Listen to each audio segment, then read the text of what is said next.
Episode 4. Jesus called himself Lord of the Sabbath. For whom? The eternal Sabbath. Not just for Jews, but for all mankind. The world loves to say, I follow Jesus. But here's the question, do you follow the same Jesus who said he is Lord of the Sabbath? And if he is Lord of the Sabbath, what does that make you if you ignore it? Let's go straight to the words of Christ. The Son of Man is Lord also of the Sabbath. Luke 6:5. For the Son of Man is Lord even of the Sabbath day. Matthew chapter 12:8. Think carefully. He didn't say Lord of Sunday. He didn't say Lord of every day. He said Lord of the Sabbath. Why would Jesus claim dominion over a day that was supposedly just for the Jews, if he came to save the whole world? Because the Sabbath was never just for Israel. It was established at creation, not Sinai. In fact, Jesus didn't just keep the Sabbath, he protected it.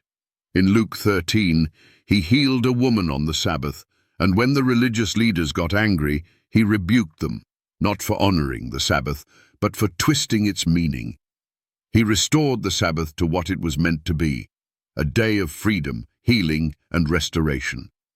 Is it lawful to do good on the Sabbath days, or to do evil?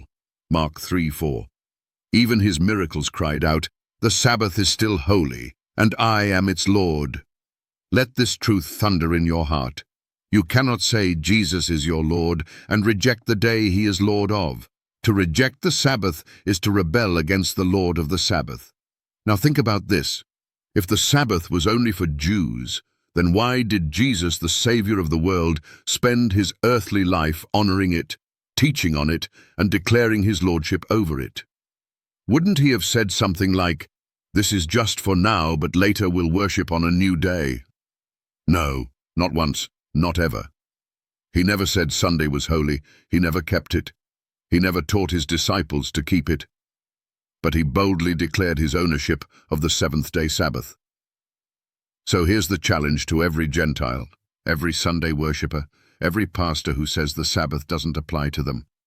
If Jesus is your Lord, then the Sabbath is your day, because Jesus cannot be divorced from his authority. The Sabbath is his day, not the Jews'. It bears his mark, not Moses's. It was created by him, John 1:3, and for him, Colossians 1:16. To call him Lord of your life but ignore his day is to walk in hypocrisy. If you truly follow Jesus, then follow him to the synagogue on the Sabbath, Luke 4:16. Follow him to the place of healing, not just physically but spiritually. Follow him into obedience, not tradition. Because the Lord of the Sabbath is coming again, and he's not coming back to gather rebels who made their own day holy. He's coming for those who honor his word, his covenant, and his lordship.